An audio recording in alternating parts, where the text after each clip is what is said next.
Hello mga friends, nasubukan nyo na bang magluto ng ganitong torta? Dahil yung mga anak natin ay hindi marunong kumain ng cabbage and carrots dahil mahirap silang pakainin. Ito, magtortang carrots at cabbage tayo mga friend. Ganito lang ang aking ginawa dyan. Isang pirasong maliit na carrots at isang pirasong cabbage. Murang halaga lang ninyong mabibili yan. Siyempre, naggisa muna ako dyan ng kaunting bawang. Pinapula ko muna yan. Igigisa natin dyan yung ating carrots. Gisa natin bahagya para mas mabilis maluto. Pagkagisa ko nyan, ilalagay na natin yung ating repolyo. Hiniwa ko lang na maliliit at maninipis yan mga friend para madaling maluto.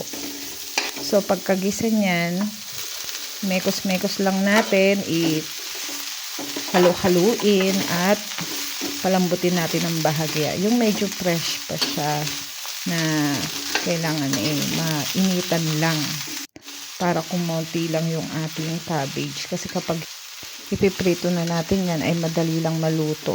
So ganyan lang ang technique na ginawa ko. Tayo dyan ng paminta. Pwede rin namang mamaya na kayo maglagay. Kaya lang ako naglalagay ako habang ginigisa ko siya para hindi magdikit-dikit yung ating paminta. Maghihiwalay-hiwalay yan. Kaya kailangan natin igisa ng maigi. Pagkagisa niyan, hanguin natin at palamigin. Saka natin timplahan ng salt and white onion. Pwede rin naman red onion ang inyong nilagay. Kung ano available dyan sa inyo, yun ang inyong ilagay. At nag-add din ako dyan ng harina. Yung aking harina ay tinansya ko lang. Kaunti at bahagya lang ang aking nilagay. Hindi ko dinamihan. Kasi ayoko maglasang harina. So pagkayari niya, naglagay ako ng egg. 2 egg nga pala ang nilagay ko dyan. Hindi na lang nakita yung isa. Yan po ay small lang yung egg na nagamit ko. Kung large naman, XL, pwede na rin yung kahit isang piraso. Depende sa inyo sa paglalagay ninyo at pagtimpla ninyo kung marami at malaki ang inyong cabbage at carrots. Ngayon sa akin, kaya 2 small na egg ang nilagay ko dahil katamtaman lang yung aking cabbage at carrots. Small lang din siya pareho. So ganyan lang ang aking ginawa at nag-add ako dyan ng konting oyster sauce and nag-add ako ng Knorr seasoning. Pagkayari niyan ay ipiprito na natin yan.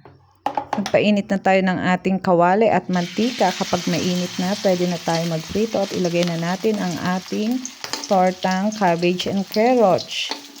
Sa medium heat ko lang po yan nilagay yung aking yung temperature niya para mas mabilis maluto. So, kailangan lang din natin yan baliktarin kapag yan toasted na yung ilalim. Huwag naman pong ganun toasted na toasted. Yung katamtaman lang.